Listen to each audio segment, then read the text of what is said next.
highlight of our week. The reason we're in HD is, of course, the lovely Megyn Kelly. Megyn Kelly Show. You can find it on YouTube, podcast, Sirius XM if you're in the United States. Rockstar, how are you? I'm great. How are you? Amazing. And I love this report in a very political website called Axios that Joe Biden isn't falling over because he's a doddery old man. It's because he has, and I quote here, a physician has diagnosed a combination of significant spinal arthritis and mild post-fracture foot arthritis.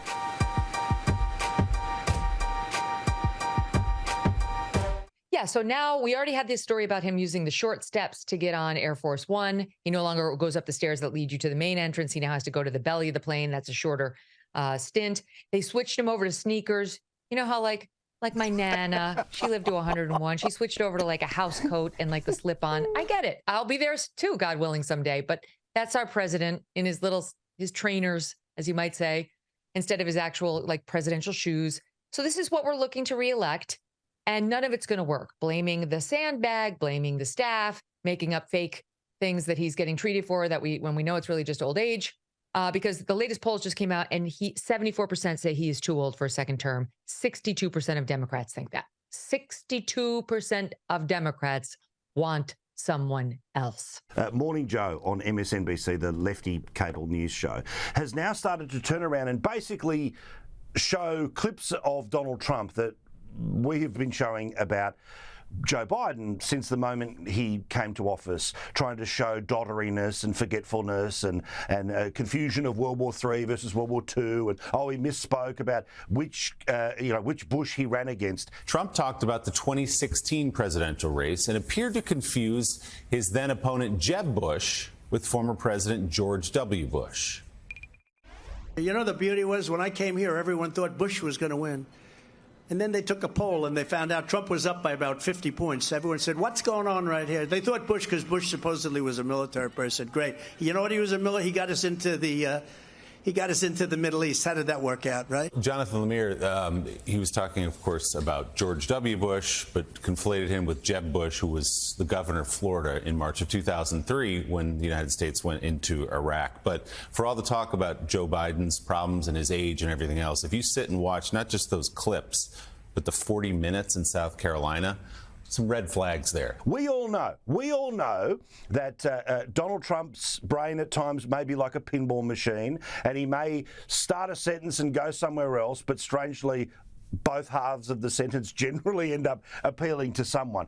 Good luck trying to tell us that Joe Biden and Donald Trump are in the same, loony bin category here.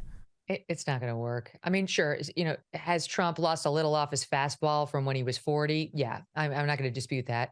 But he is still on point. And listen, when I talk to him, I'd ask him a tough question. He'd give me his long wind up, getting out all the stuff he wanted to say on the issue, that's smart politics, and he'd always land it. He'd always come back to, and in answer to your question, he's very sharp, and there's just no comparison. Everyone knows that. What's happening with Biden on so many different levels is alarming. One of the most alarming things is, how when you get old and you just start saying all the things that you've been holding in all this time? So really the true you comes out. That's Joe Biden. We put together a budded soundbite of the number of times just the past couple of years he's referred to black men as boy. That's this boy, this boy. Oh my God, what is he doing? Not to mention all the stuff he's done with his son. His true character is emerging, and it's being rejected by the voters. Oh, and I've got about Hunter, right? So Hunter is now suing Rudy Giuliani for illegally hacking his laptop. Hang on. Whoa. I thought the laptop didn't exist. I thought the laptop was Russian misinformation. Well, now not only does it exist, they're now trying to turn around, and because he was off his brain on drugs, and anyone, a pawn shop style, whatever, if you turn around and say, you don't collect this within 30 days, they can sell it, get rid of it, give it away, do whatever they want, right? Good luck him being able to pretend that what apparently never existed, well, now was an entirely secret plot to pull him apart.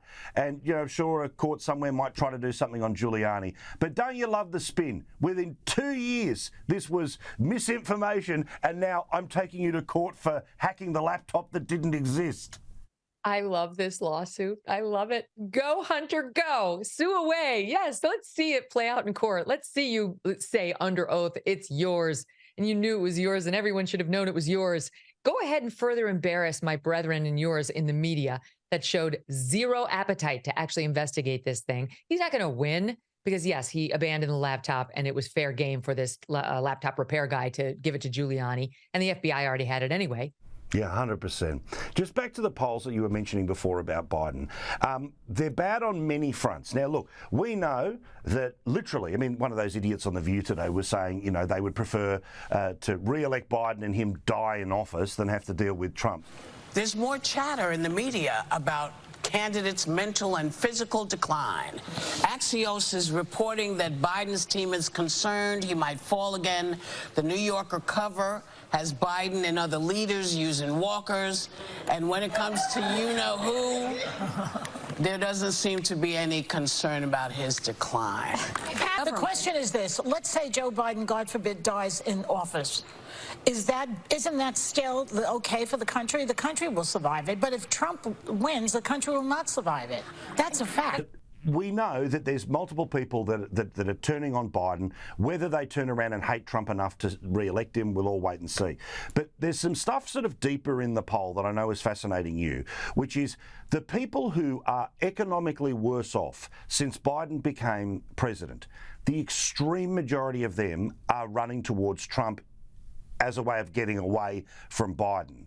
That's going to be a problem here because you can't turn around and spin and BS to people that they are better off than they were 4 years ago. No, 44% say that they are worse off now under this president than they were when he took office.